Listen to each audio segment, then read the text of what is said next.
What's up, everybody? We're back in action. This is a new episode of Behind the Counter. I'm your host, Rich Stambola, and with me, as always, is the man that gravity forgot, Jonathan Adler. That's one. That's the one wrestling reference. There you go. We're due for another because Andrew promised at least two. Probably when we mention the number 4 of any sort, we'll get a reference going. Yeah. Hey, does that count as one? No. It's clear though. Who's that? The Macho. Oh. Yeah. That counts as one. Cream Nope. of the crop. Nope. No Macho Man. Has to be organic. Macho Man doesn't count. No, it has to be an organic Okay. reference. Delicious, like the food I buy at home. Organic. If my wife's watching, thank you. Thank you for being organic. She stayed home sick today. Oh, yeah? I don't think she's watching though. I was like, you gonna watch? She's like, no. She's going to play video games. Flat no. So what's up, man? What's going on? Not a whole lot. How you be? How you doing? Did you watch that True Detective? Oh, I loved it. Did you love it? Yeah, I'm doing all right. Yeah. More importantly, how's that True Detective? Did that, my own personal well-being aside, True Detective was freaking fantastic. I loved it. Spoiler alert, by the way, for anybody who's watching and didn't watch the end of the episode, because we're gonna ruin it for you. I loved it. I didn't see it coming. I honestly thought they were both gonna bite it. Well, the original ending was supposed to be just them in like the catacombs inside like the Carcosa, and them just never being found. Okay. That's a very, very different ending of what they did with this. I think the second anthology season is gonna end with like the bad news ending. Oh, yeah. You know. Well, the next one's in California, and it's about the secret occult history of the U.S. transportation system. Don't know a lot about it, so I'm along for the ride. Does it take place now in the modern day?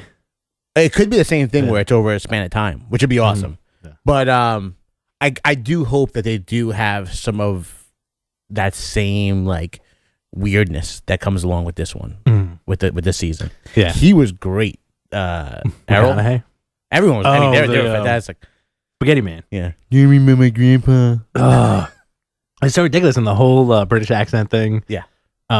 Was nuts. To James Mason. Yeah, it was a really good ending. I would have liked one more episode, but it was good. You know, it was upsetting also when you're like halfway done because everything's so quick, and you're like, oh, there's like 4 more episodes left. You know, it's like one of those shows where you want more. I think it may.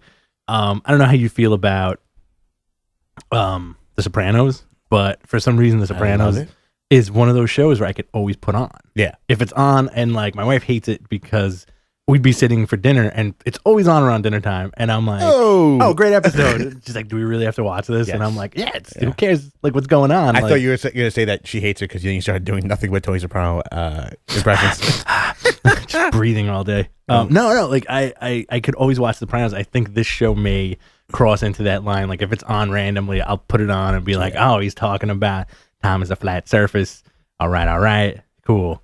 And it's cool, and that whole time is a flat surface stuff is really, really cool. And it makes you, if you go back and watch a lot of stuff, there's a lot of repetition. Yeah, like as soon as he rolls up to the murderer's like domain, he says like, "Oh, it smells like ash and aluminum." Yeah, it's a thing. The first thing he says when they're in the car together. In the first episode, it's awesome stuff. Did you pick up the heart and soul thing? Yeah. And you notice that he's also he's an insomniac. And we have the Neil Young and Crazy Horse album, Rust Never Sleeps.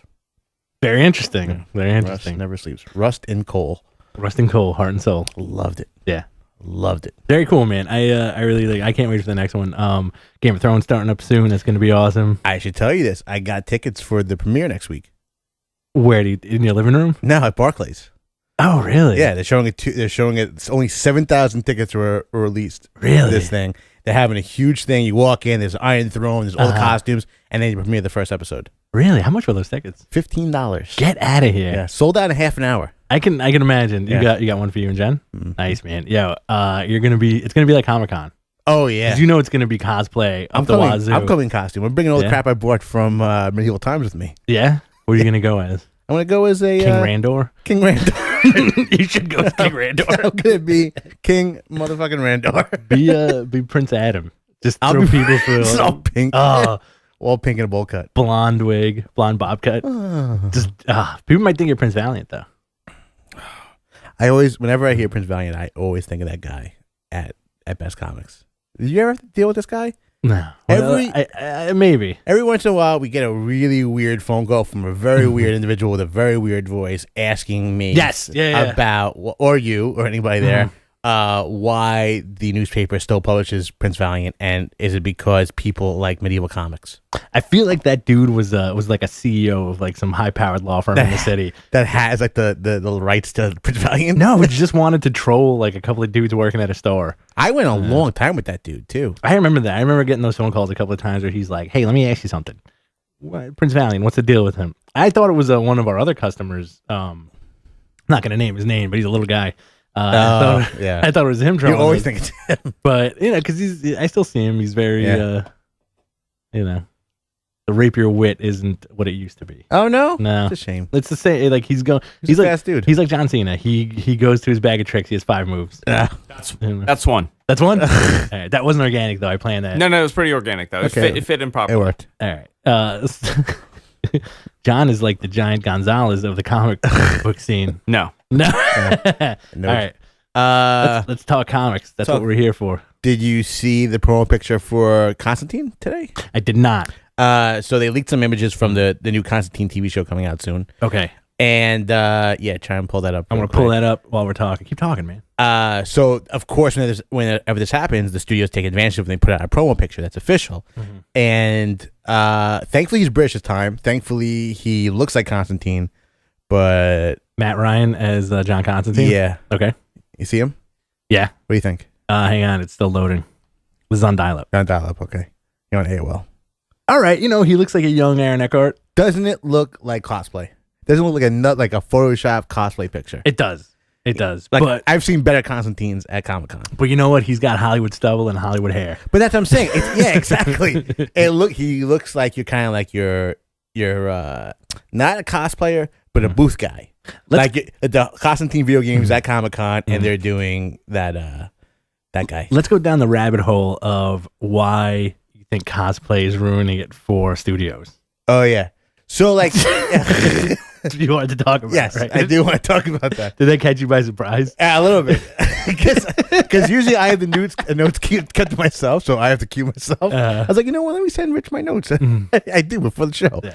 How did you know I wanted to talk about that? How do you know? Are you my phone, dude? Are you my phone? I'm like Grid. So when I saw that's terrible. I gotta make a comic book reference somewhere. Some type of DC reference. So like, we get really, really awesome cosplay. Yeah. A lot. And they, what makes me very happy about cosplay is that you get to see very, very comic friendly, very like dead on, like from the comic book, very few variations, but there are still those cosplays that take it to the real world aesthetic. But they look like comic characters, and you're always like, whenever you see the Comic-Con, you're like, yes, I'm getting that weird Witcher fulfillment from seeing like my favorite comic book dude or my weird obscure guy that I like in front of me in 3 dimensions. But we only had that in movies back in the day. We had like the odd one. Like if you look back in old Comic-Con stuff, it was really sad looking people in sad costumes. Now we have artisans. I kind of miss that. I do too. We both want like the old school aesthetic. Yeah. But we like, we have like the classic example, seeing that the Flash costume, on TV. Like, yes. Like, yeah. No, I mean the original. Oh yeah. The original Flash costume. Like, yes, this is the first premiere of this stuff. And like like Michael Keaton Batman, like, yes, this is what I want to see. But now we're kind of, I feel like I'm spoiled by it. When I saw this Constantine thing, I'm like, this looks like, anyone that's a Comic-Con. I feel, it's hard. It's with a Constantine thing, it's very hard to screw it up. To not look like cosplay, because that's all it is. It's just a dude. You can walk down 34th Street and see that dude, and it'll be like, oh, he's a sweet Constantine cosplay. It's like, I'm late to work, asshole. Right. Well, he's the easy one, right? The Flash is a different story. With the one that they released a new picture of well, they didn't release a picture. They put a bunch of behind the scenes photos of him jogging around a park, and it's honestly one of the saddest costumes I saw. It looks like, what's his name? Your favorite guy from The Office, his movie, where he played the superhero with Juno. Rainn Wilson. Rainn Wilson. For the record, I don't like Rainn Wilson. I can't stand him. I liked him in House of a Thousand Corpses, and that's it. What was that movie called? Was this from the guy who did Guardians of the Galaxy? Smash or something like that. I want to say it's like a one-word thing. Yeah, I know what you're talking Super? about. Super. I think so. With Ellen Page was in it? Yeah, Juno. She'll always be Juno. Yeah. And it's just a really sad costume. People are saying, "Oh, you gotta wait till the after effects, and they're probably gonna have lightning bolts going around them." Why? Why do I gotta wait for that? I don't wanna, when that original like the TV show Flash costume showed up, no After Effects. That was cover of TV Guide. It was a velvet suit with water muscles, and it looked fantastic. Yeah, looked awesome. Yeah. This he looked like the Flash, like straight up. He was like the beginnings of cosplay, where you looked at this dude and you're like, bam, like the mask is dead on. There's no variation of what you saw on the page versus what you see here. What's that big the Riddler thing you keep on doing? Sorry, every once in a while I see behind this one. Yeah, I see. Is that coming up on screen or is it just for you? No. I keep hitting the wrong button. So somebody watching now is seeing just a big question. Just mark. That's okay. That's fine. Yeah. Maybe they'll think there's like a special guest. We'll do it. We'll start a talk show. Let's do it right now. Let's do like a game show. Okay, there we go. What's behind door number 2? Nothing. John Cena. Nope. I'm supposed to hit that. And it's Riddler. It's 2 of us. Riddler cosplay. Anyway, you know what I think a lot of these cosplay people should be hired as set designers and set people. Oh hell yeah. Like costume designers. The thing that gets me about cosplay is that I'm gonna choose my words carefully because I know for some reason now it's you have to be very careful what you say about. Okay. my whole thing is that one, it's awesome that you can make a living to becoming a cosplayer and like being famous and then sad. Hey, I made costumes and like look at me go, like buy these prints, That's awesome. If you can create you're doing something that you love and you're making money off of it and you're selling your 8x10s for like $20, whatever you're doing, like look at like Gaga Hand and stuff like that. The thing that I don't like about it is that you can make a living off this. Is there we can easily make cosplay. We can be like 2 cosplay dudes. It's mostly chicks. Yeah. We could be the Goon and Frankie. We could be Lobo and Bloodwolf. We could be pretty great. Right? Lobo and Bloodwolf is pretty good. I'm telling you, man. Like we just got to learn how to sew. Nah, man. We face paint, man. We just do like regular street clothes, and I'll spike my hair up and do the red and the white, and you get to do Lobo. We can do LOD cosplay. Well, we always want to do LOD cosplay. We can do any of like the heavier set bearded white characters. Yes, we can definitely do. That costume. We can be the guys on little motorcycles. The thing I don't like is that it's gotten to like the guy who has the crappy costume is kind of looked down upon by other cosplayers. Piece of human garbage. Yeah, who are just like, and I see this online all the time where it's like, no, don't confuse me with that other girl that does Starfire. Like I'm this one. Like get your facts straight. That's one part of it. The other part of it is kind of like how hashtag my name. A lot of cosplayers look down on other.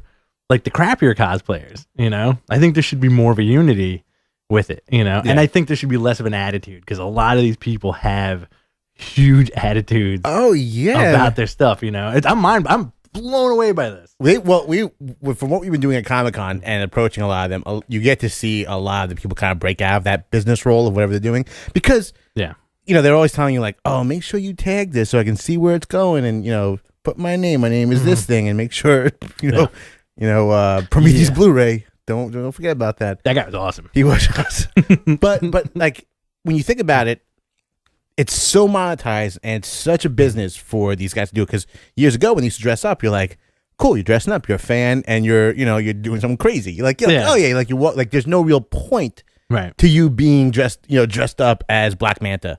Right. You were just like that guy who was dressed up like Black Manta. But now they're like this, like, well, I gotta do something. The fact that I'm dressed up like Black Manta. Yeah. And now they've set up all these websites and they have their own TV show and everything. And whenever we do talk about the cosplay thing, and I start going into the how it works in Comic-Con, and there's so much more. Yeah. Because it's automatic attention. It makes me a little sad, a little sick for the most part. Judge away. I try not to because like I think a lot of it is a callousness that has come from like the weirdos approaching these people and like, I want to put this on my pornography, and them saying, no, you can't put this on my pornography. Tumblr, all this stuff. But I think that when we do stuff with them, they kind of, some of them get out of the mold, and other times just reinforce that. Like I'll never forget the female Thor and Loki, who were like, they hated us, bitchiest. They hated us. They didn't get what we were doing. They didn't want to talk to us. See, that's the thing, man. Like maybe because we're getting older, and I hate saying that, but you know, we are getting older. We are getting old. We've been into comics forever. You know, like I learned how to read by reading my brother's comic books. You know, my brother also suggested that we could be Milk and Cheese. I would like to be Milk. It's pretty funny. But when you let's say you go to a convention, and this is like before cosplay took off, and I'd see a dude who, let's say, works like at a deli or something, and I'm like, hey man, like, why you dressed like Captain Kirk? And he's like, yo, I love doing it. This is my thing. I do it like once a year. I don't care. Like you break the shell out and you're like, oh, that's awesome. You know, not serious about it. Just like, you know what? I'm going to show up dressed like Captain Kirk. I'm going to show up dressed like Hellboy Jr. Stormtrooper people. Stormtrooper people. You know, like, I'm just going to do this. But Stormtrooper people are some of the nicest human beings on Earth. It's true. Yeah. Anybody who does any kind of Star Wars cosplay have always been super awesome. Except Jedis. Yes. Jedis are assholes. They are. And people who dress like Klingons, in my experience, they're the sweetest people on Earth. Yeah, they are. Because they know. Star Trek people generally, I think, are really awesome. All the black dudes we met that love Star Trek. Game of Thrones people, real serious. Super serious. Or very, very socially awkward. Yes, but that's fine. You know? But like, I think there's so many Game of Thrones people fans at this point. Yeah. But when you get like a weird like a couple dressing up like Cersei or something else, you're like, oh, you're weird people. I get it. The whole, I think like this is part of my ongoing theory of the internet eating everything and eating itself and people eating themselves. Is somebody who has the nerve to say like, hey, I'm dressed like Sinestro. Why are you talking to me right now? Yeah. That is ultimately my biggest problem. That's where I think hate it. Yeah, you know, I have a problem with Comic-Con, as is definitely documented over the many years. I feel like the many years we've been doing this. I'm your Comic-Con life support. Yeah, like there's no, I would not be engaging in it at all whatsoever. But I think that the idea that you're shocked that people want to take your picture. Like, you're Galactus and your entire universe built around you. You're dressed like eternity. Yeah. You're a gigantic woman dressed up like Xena. Dressed like eternity. Yeah. That's good. We've seen that before, right? We never saw it up close and personal, but we saw saw the eternity cosplay, which is crazy. Amazing. Beautiful stuff. But I think there's a little bit of mental, like, a huge mental block with some people when it comes to that type of stuff. Like, oh, you want to talk to me? You want to bother me? Like a good example of like cool, subtle cosplay was that Sandman guy we met. The guy from Queens. Yeah, he had the arm, he had the T-shirt. Dude was like happy that we were talking to him, and it was a good costume. And his whole thing was like, "This is the first time I'm ever doing this." Hey, you guys, cool, yeah. You know, I just figured he could be like an electrician. He could be a local 3 guy. Yeah, he seemed like a local 3 guy. This is what I do, you know. Yeah. Which was like a breath of fresh air, but Doctor Strange. You get those.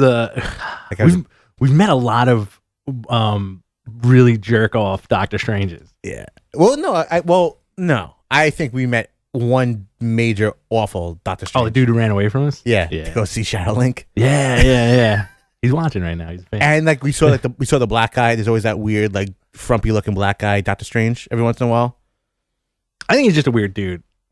But he's like a nice guy. He's like a frumpy. He's like a frumpy looking. Yes, okay, I know what you're talking about. You usually see him near the end, like a Sunday. We'll see him like wandering around. You know who freaks me out? Who's that? The Sci-Fi Ninja Theater guy. Well, yeah, I mean that's actual cosplay. Yeah, that guy is actually a very good looking. He was man. the first cosplayer. I used to run into that guy all the time when we did the Big Apple. Yeah, that show was weird, and the fact that he has to grab every woman's breast and like dive his head in it. No, that's what he does. That's the weirdest, man. He's right on. The weirdest thing about him is the panning. Like you're like this. Okay, you got this costume on. Like he goes up, he goes down, he goes up, and goes point at the statue over here. Camera's like my eye. I always see him at metal shows, and I'm always like, "What's up, man?" Really? He's still alive? He goes. I see him. I saw him last year at Irving Plaza. I don't think he's on TV anymore. No. It's reruns. It'll come on. Like sometimes if my brother visits and we're up like late watching TV, it'll be on public access. Right after JTF. Awesome. Or right before JTF. Classic. JTF is great. So the cosplay thing, it's what also drives me up a wall is like I said, like, hey, I'm dressed like Martian Manhunter. Don't bother me. I don't like that. It's the same thing with people who have a ton of tattoos when they post online about how they hate it when people say, hey, what's up with these tattoos? Why do you have them? It drives me up a friggin' wall. If you're doing anything out of the norm and somebody looks at you and is like, what's up with that? You shouldn't be upset about it. You're doing it for a reason, whatever reason it may be. Just deal with it. Especially at a forum like Comic-Con. Yeah. Where like cameras are now 50% of, how you see Comic-Con. Yeah. Like you're looking through a camera taking pictures of the most time. It's a touchy subject, cosplaying, because you can't like... Well, the proto-feminism has come into it, and there's like a lot of them look at it as victims. And like, did you ever watch that crappy TV show with Yaya and all that stuff? No. That shows you like the weird inner workings of how they operate, and it's all like they're just as bad as Flavor of Love or something like that, where it's just like these vindictive, like, I want to have the best thing, I want to be in the best dress. Ooh, look what she's wearing. I have the best designer doing this. That's insane. Like, I mean, it's cool. It's like whatever. That's what it is. But there's no connection. Like I like the guy who dressed up like Black Manta.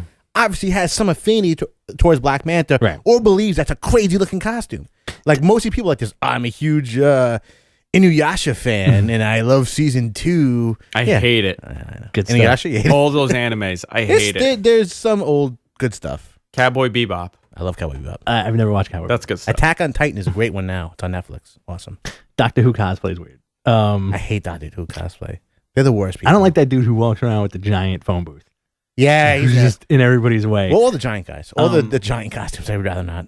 It's a touchy subject because not only for fans but for creators too, because creators come into that because of the whole social media age. Creators come into the flack of like, it's not like, I would say it's pre-internet, like when you go on a comic forum and you kind of think you heard a rumor of what's going to happen in an issue of Web of Spider-Man, now it's like everything's so laid out for you, and you have numerous sites that just lay out spoilers and tell you who's going to be there, and photo blogs and like all this stuff. So everything is out there. And you got to be, if you're a creator or just like a fan with a following, you have to be careful about like who. You don't live in a bubble anymore. It was Tony Harris, right? Tony Harris, who got in trouble for. He apologized a little while ago, right? For saying like, was it him or was it somebody else? It's the exact same thing I just said, where he feels like it's more about people who aren't so much as fans that they don't know who the character is and they're just dressing up like because they saw like a one-page spread and said, "Oh wow, Batgirl looks really great. I might as well dress up like Batgirl or Huntress or whatever." Batgirl's a good go-to.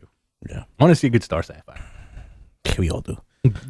Can't do that anymore. You can't be like, hey. Yeah, and that's another thing. I want to see that girl in that costume. Not allowed. Yeah, political. I don't know if it's political correctness or if it's just like the. As a mutual acquaintance would say, the pacification of America. Pacification. Who said that? Who's that? Me? No, not you. I think that. I don't remember who said it.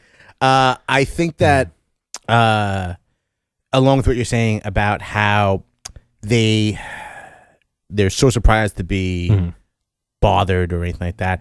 And then there's some girls who dress very scantily and are totally okay with you taking pictures and all about it. Yeah. But there's other ones, like if there was a Star Sapphire girl like this, what are you looking at me for? Yeah. How dare you follow me around and take pictures of my butt? Your butt's out. Yeah. Your butt's out in public. Yeah, it sucks. I mean, like obviously you don't have to, as a person who is doing the victimizing, you don't have to go that far, but don't think that that's not going to be a reality. It's gonna happen. I mean, like if you walk, that's the weird thing. Also, everyone's a camera. Everyone has a camera, and wants to also use it. If you live in the city, you will get catcalled. Oh, it doesn't matter. You will get catcalled. Like plus the great walk from the train station to Javits Center. You have to walk through a construction site that's been going on for 20 years. They put it there on purpose. And they only do work 1 week a year, and it's during Comic-Con. That's their favorite time. Yeah, they're crazy about that. They just get McDonald's and they just line up. I like it when people actually go up to them and they ask them like, "And what are you supposed to be? Who are you? Alien? Oh, I know you. You're Joker. I love the Joker. Hey, Batman. Homer Simpson. What are you, a cat?"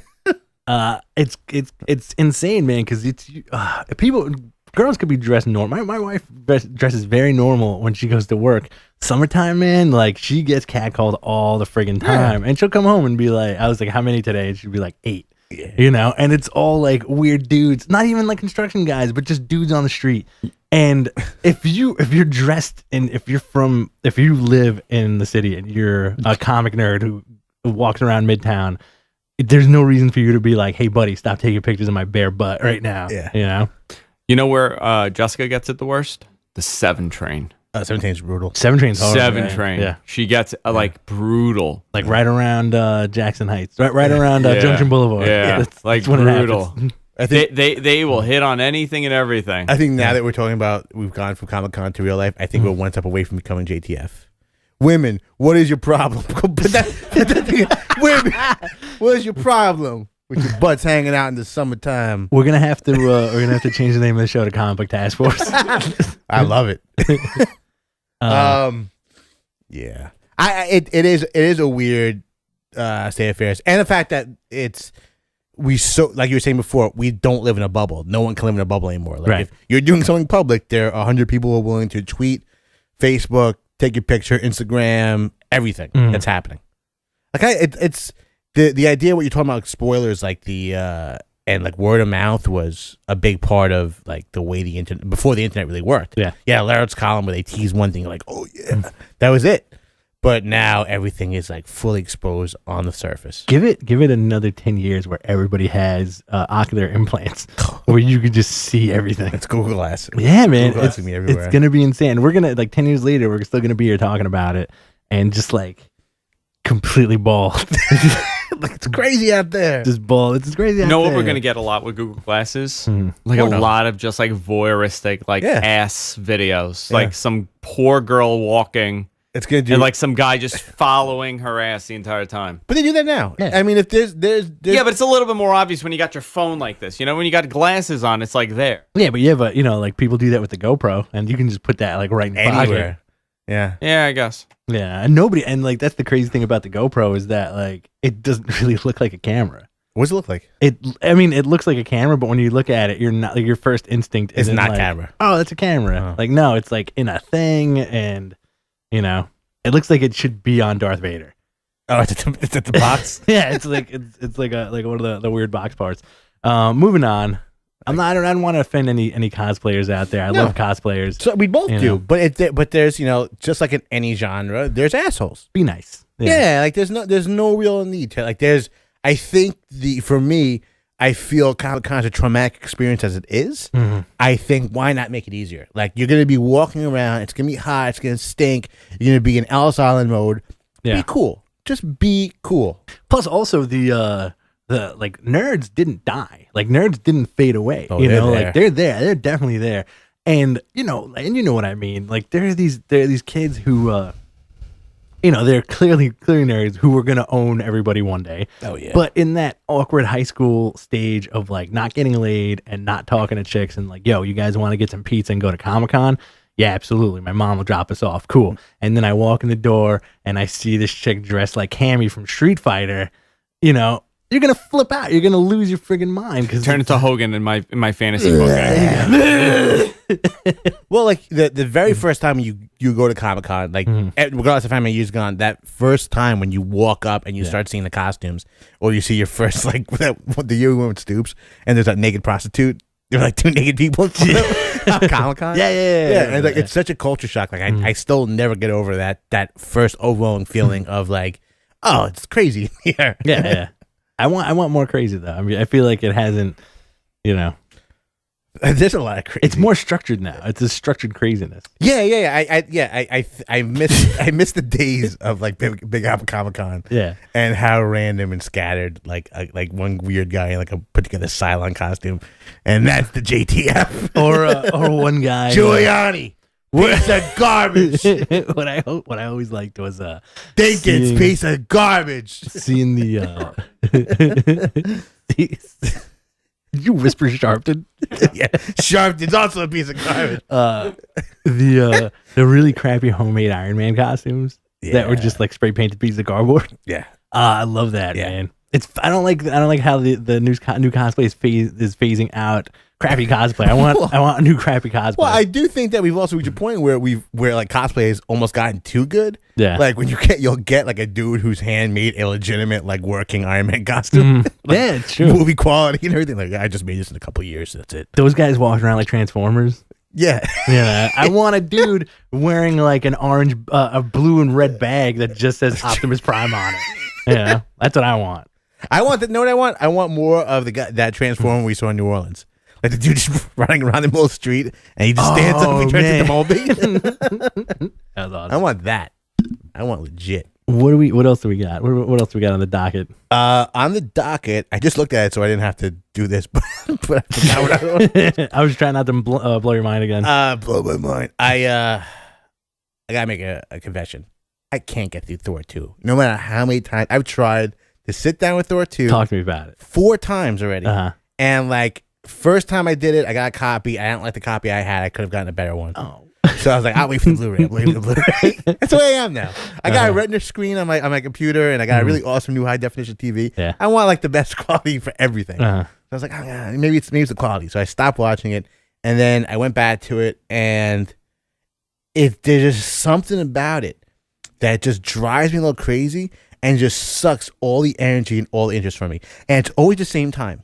I always make it to when they kill his mom.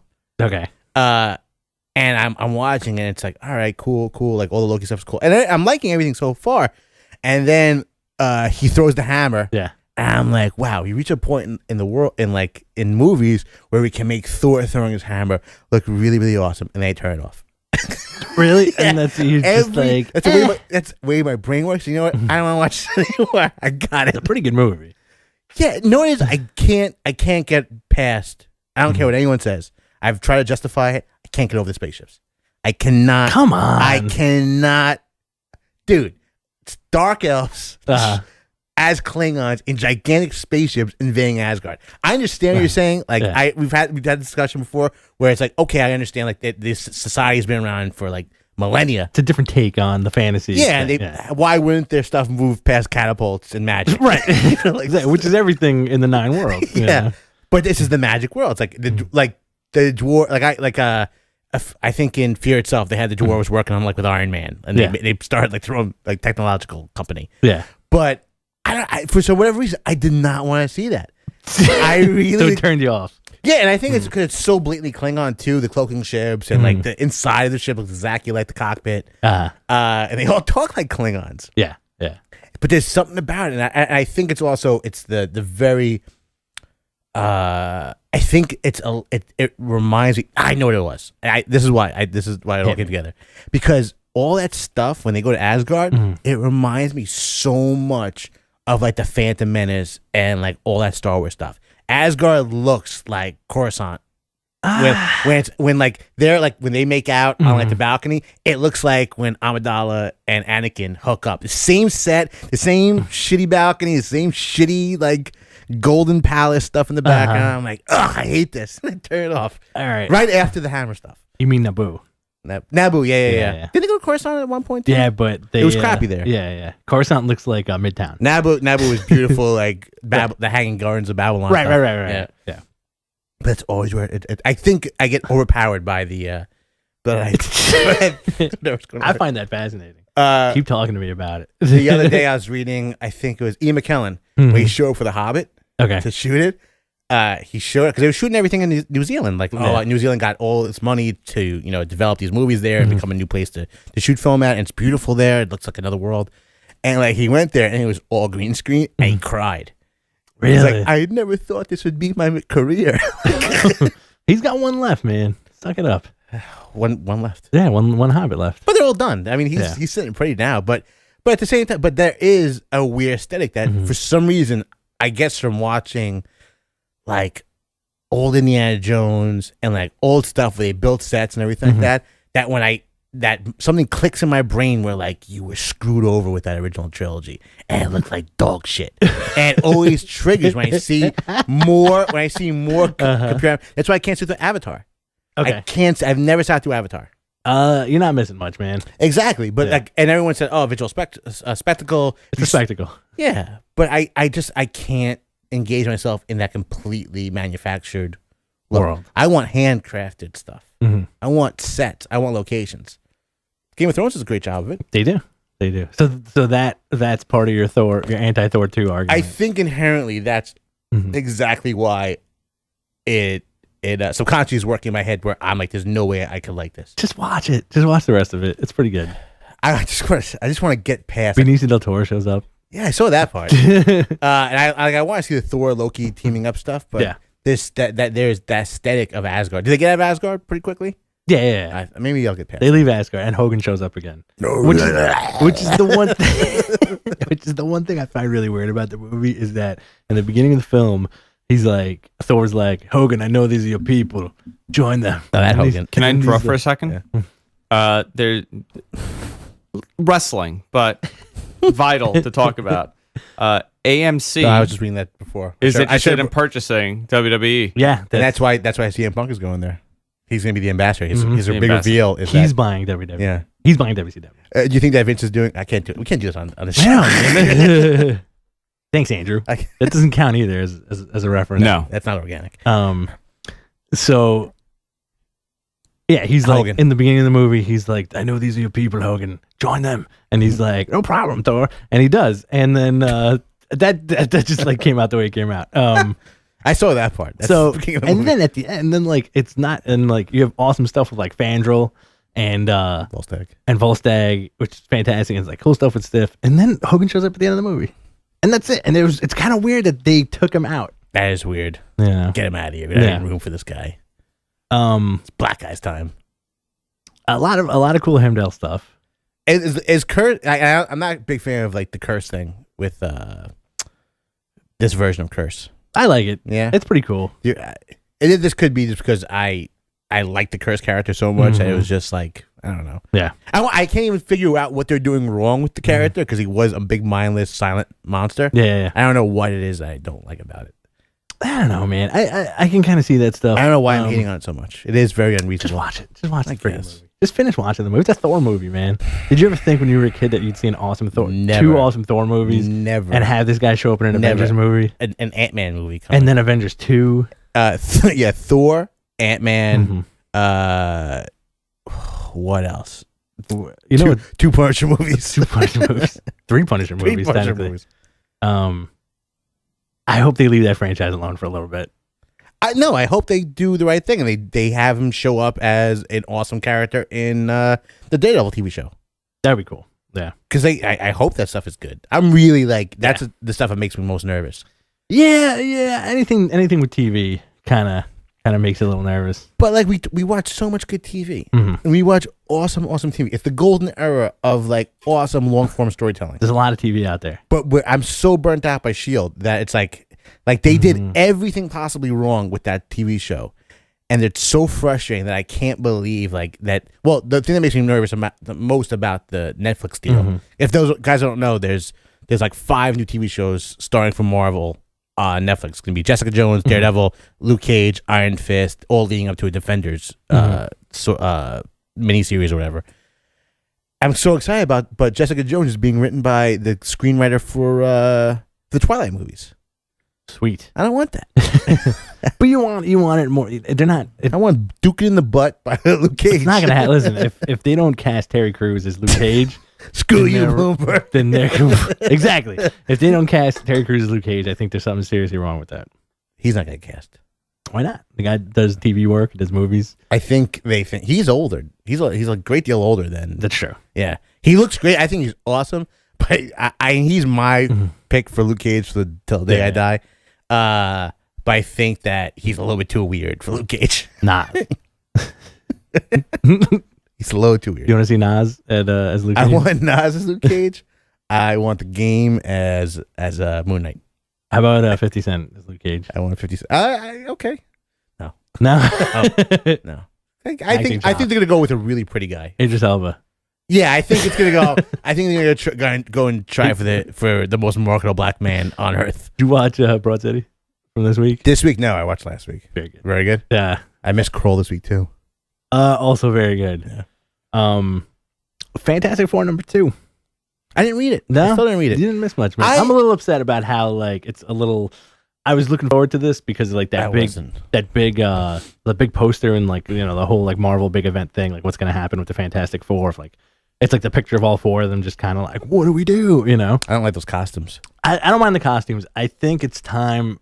I wish this rejiggering of the series was done by somebody who writes close to Wade's style of when he did it, because he took it to that lighthearted thing, like what he did with Daredevil. I'd like to see that done with the Fantastic Four. I agree with you, but I think that they always do this. They did that with Matt Fraction, where a great deal of that story was very lighthearted, especially on the FF side of things, and even the space stuff was pretty like they were dying, man. Yeah, but they were like they're fighting the alien Caesar and stuff like that, and it was kind of like all kind of hokey for the most part until the very end. It got very depressing. Yeah. But now we're going to one of these other stories where like they're all gonna die and they're gonna end up, the peril that they're in and all this stuff. And it doesn't work with that guy. I don't ever want super serious emo FF. I like that to be a gradual point where you can get to and have like that really awesome storyline where like Wade was a great example, like you said before. Like when Wade did it and he did the Doom storyline. Oh yeah. Before that, it was really light. And then like the next thing you know is like Doom is wearing the flesh of his dead girlfriend. Yeah. He put a gigantic handprint on Reed's face, and everything goes to crap. And still being drawn very nice and pretty and everything. It was awesome. Yeah, that was a perfect balance. I see, and it works for Daredevil as well now too. Right, and that's the thing with Fantastic Four is like they've been in peril for the last like 4 or 5 years. Yeah, like something's happening. What do we do? Something's happening. What do we do? You can still keep that, but just I wanted to go back like because Wade did it and then Straczynski did it, and then a bit after Straczynski was Hickman. And Hickman's run was legendary in my eyes. It's my favorite run of FF. Yeah, I really, really love it. I think it's like he nailed every single aspect of what that comic should be. The Fraction stuff was cool, but I also feel like I didn't care for it. It didn't feel like FF was perfect. FF was amazing, but Fantastic Four was just like there was something a little bit missing. And now like this new relaunch, I want to see where it goes. But do you care if I spoil the end of this issue? Not at all. Not one bit. The end of this issue has Johnny Storm losing his powers. Great. So he's always the one they do stuff to. Right. So he's like something happens and then he's like, I can't feel my powers, and then he cries at the end. And that's it. So I'm like, You know what also it is? I think it's tough to go back to the well with them. I think that they fall into that whole like someone loses their power, someone dies, someone gets replaced. It's all, unless it's told by a great storyteller like Wade or something like that, then it's really interesting. Then they find the nuances that need to make that book awesome. The Hickman stuff, I always forget how good the last half of the Hickman stuff was when they were doing the bounce back between Fantastic Four and FF with like the White Doom stuff. Like all that stuff was really, really awesome. But I'm also spoiled by all the great, like the thing is the best guy writing FF will always be Hickman, just for the fact that he carried on with like the Illuminati stuff by writing this crazy scientist, benevolent, kind of crazy Reed Richards, which is awesome. I don't think anyone's written a good Grimm since Wade also. Okay, I'll agree with that. Straczynski did all right. What was his storylines? I don't remember. It was like a forgotten kind of run. Was it a small run? Was it a short run? Yeah, I think so. It was like after the Wade stuff. I think they did Kessel and they did like Straczynski. Yes. Yeah. And then I think after Straczynski they did Kessel again. Kessel is just like, it's weird. Like, I don't think I could be screwing up with another guy, but I'm pretty sure there is a Carl Kessel that does a really awesome Obama Snowman mini comic on the web. But the Carl Kessel that has been writing Fantastic Four or been drawing Fantastic Four in some way has been so like, he's like the Chuck Austin of FF. Okay. He always the go-to, like, the fill-in. Yeah, and he's not even what is he doing for this book now? He's not writing it I think yet. He's inking or something like that, and then he's taking over for him afterwards. Who's writing it? What's his name? James Robinson. James Robinson. Yeah. Well, James Robinson. The last great stuff I read from Robinson was like all the space stuff he was doing for DC. Yeah, and that was it. And the JSA stuff he did was really good. Yes. That's fantastic. I love it. I'll always love his JSA run. You read Batman this week? Of course I read Batman. What did you think? I thought it was fantastic. It was a long issue too. Very long issue. I really like how Snyder took his origin into the next level of him getting found by his parents because he wanted to see Zorro. Yes. And then his dad getting offended and was like, "Hey, let's go again tonight." And you're like, "No." Yeah. Well, he hates Zorro. That was another clincher. Yeah. What a beautiful book too. I know we always talk about, I gush about the art on that book, but what they did with the Riddler in this is really, really cool. And now we're seeing where it's leaning into, because it's the end of the second half of the second part of the trilogy of Batman stories of his origin, of now Gotham sinking into like the apocalypse, which is awesome. And honestly, man, I think that's one of the best Batman costumes I've ever seen. I love it. Yeah, with the purple. Yeah, not even just the purple. Like, I love the purple gloves. I really wish you'd do that. But like, just the lines that they have on like under the rib cage and everything, and the gray and the black. It looks like a scuba outfit. Yeah, it looks awesome. I really enjoy that book, man. And it was like nice and big. I think you also wanted to talk about the Dio thing. The which one? I never realized this. I read it before we came on. I was reading this big article about DC, the way it's structured now. So Dio is operating in the East Coast, and Jeff Johns is dealing with the West Coast. Right. So apparently the Dio, and that's something I never really noticed, the Dio is in the new 52 really focused on maintaining new properties like Fam Stranger, Pandora, Olmec, which I don't know, it's not a new idea. And now he's doing Forever People. Right. And he really is all about that stuff. The stuff that Johns is supposedly doing more with is disregarding 52. Okay. Like, he is, he moved the Titans to LA. They moved from New York back to LA to California again. What was the other stuff he was doing? Some of the Forever Evil stuff. Like, he took away Captain Cold's powers again, and like there's a lot of sliding back to P-52 stuff. Okay. And Superman has been a big part of the Dios, which is some of the worst crap that's out there. And now we're seeing Jeff Johns take over with his book with him and John Romita Jr. And it's the first time we're gonna actually see like straight up like Jeff Johns doing the corrections on a Superman origin. Awesome for this stuff. Yeah, and because like the Forever Real stuff is I don't particularly care for it. It's got little things I like about here and there, but overall it seems like it's more of a corrections, trying to make DC a bit more like the DC that we left behind. Yeah, that they're jettisoning like the stuff that doesn't work and just kind of forgetting about like Wildstorm, basically. Yeah, and forgetting about just like the weird. See, that's the thing. Like, I like a lot of the stuff that they did, but most of the stuff I didn't. Again, like, and I always say it, like, the bizarre stuff I think is great. Perfect, keep it. Black Manta, awesome. Black Manta, awesome. Luther, I like the Luther stuff. You can't really go wrong with the Luther stuff. The Batman stuff is great the way it is. Yeah. Lantern needs a little touch up.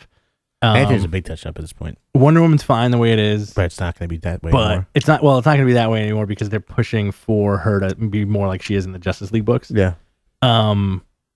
And they trimmed the fat on a lot of books. Like, a lot of, if you think about it, like 2 years ago, you had like the 52 titles. Like, how many of them are still around? You don't have Black Hawks anymore. You don't have Firestorm. Yeah. Right. No more Voodoo. Looks like Pandora's getting kicked out too. Right. I can't even tell. I lost track of so many books. Yeah. Hawkman. They did the Team 7 reboot. That's gone. That was the second wave. Who was out there? Did Phantom Girl?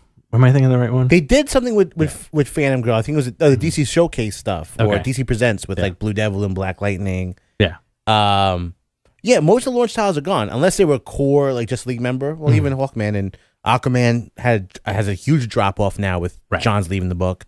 But yeah, most of those books are gone, and I don't think they're publishing 52 titles anymore. Right. Yeah. I think it's like way under. But then they did stuff like this. I understand like there's. The idea to try something new and utilize the resources you can since you're the head of the company, but did we really like? There's a lot of whenever something like that comes out where you're like, you know what? Did we really need this? Like team trillionaires, whatever it is. Yeah. Okay. Which was awful. Yeah.